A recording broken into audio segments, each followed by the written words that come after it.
Liberia Business Association, LIBA Liberia, and LIBA USSA. Support Liberia own business. To our viewing public out there, we are once again, this is LIBA TV. In our studio today, we have the representative for District 1, Mrs. Josephine Francis, who's visiting Minnesota. And so we are having a chat with her concerning some of the good works that she's doing in Liberia and her trip here to Minnesota. Welcome to our studio. Thank you, Mr. Jackson. Thank you for inviting me Thank to you. the African Women Symposium. Sure. I think it was a great program, and knowing the numbers of women that are already in business and have invested in the United States, African women.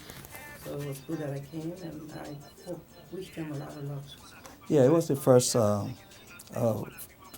African Women Symposium we had, and you spoke well concerning some of the difficulties women are facing here in Liberia. Could you talk to women all Liberian women all over the world?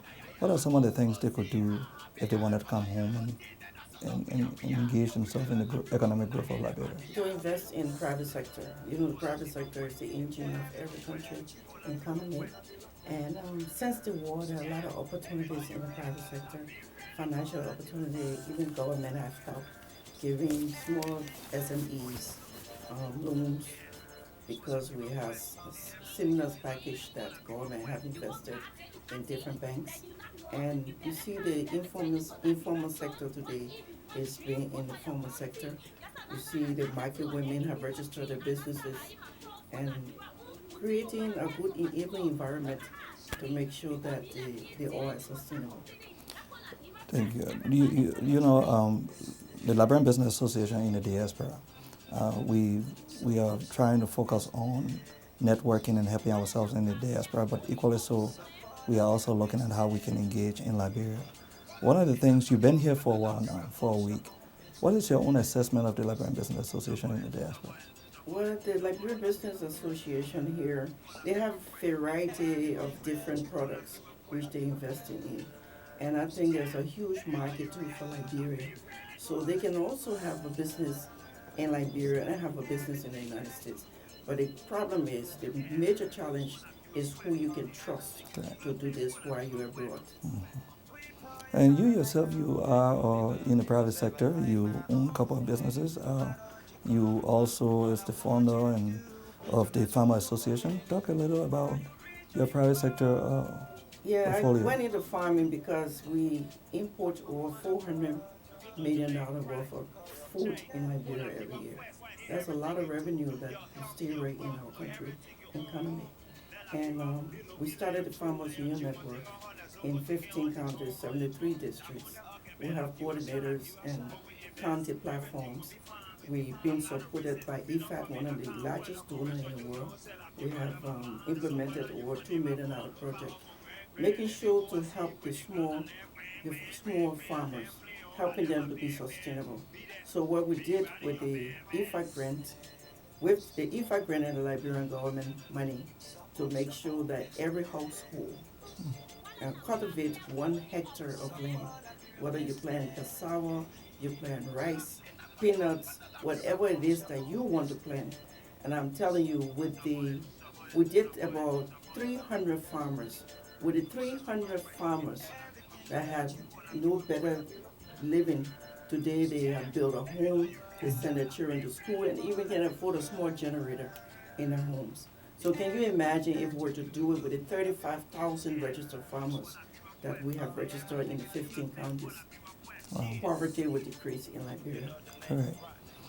You know, the Business Association too, as we talk to our members, the issue of dual citizenship becomes an issue for some of us who are U.S. citizens and Liberian Americans and want to go home and invest into Liberia. Can you talk a little about that? Yes, the government set a commissioner who handled this for the last 3 to 4 years.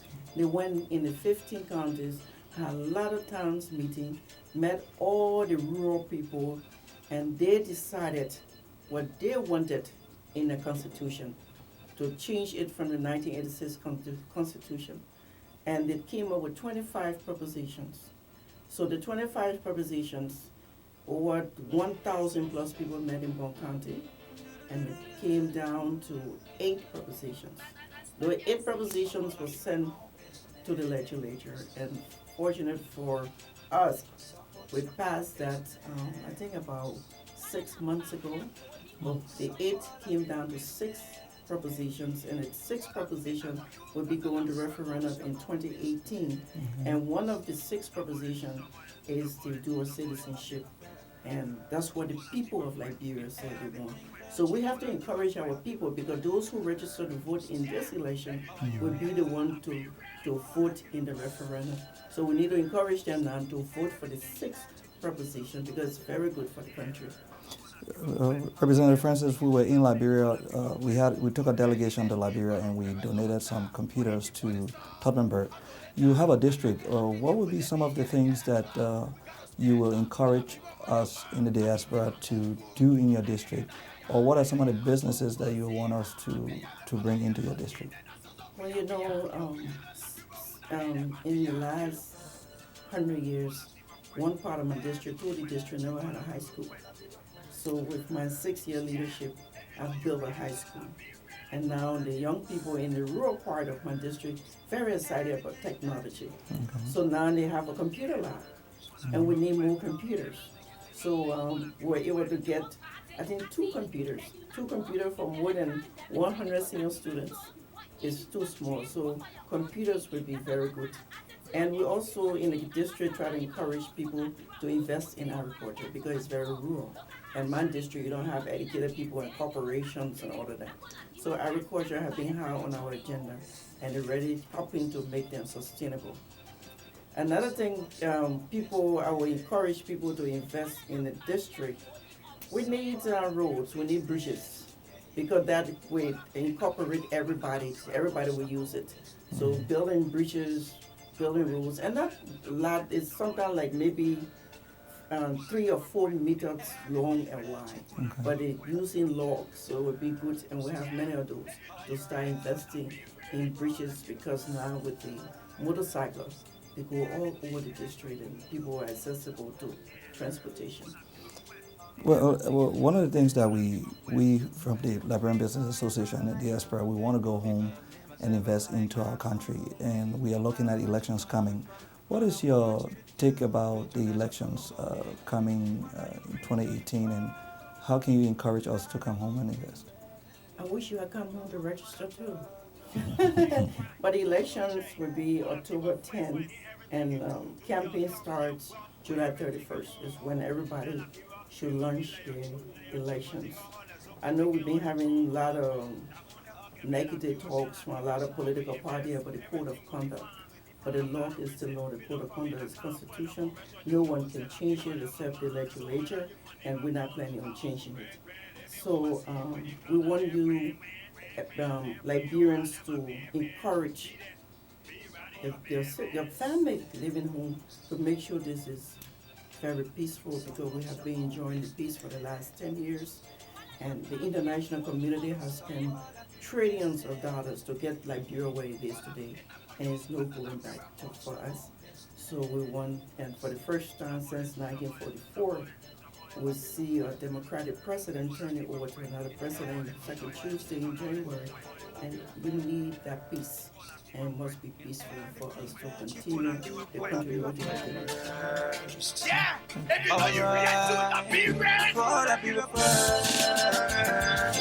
In everything that you do, for the people first. Yeah, for the people first. Everything is gonna say for the people first. We're begging that deal for our fellow.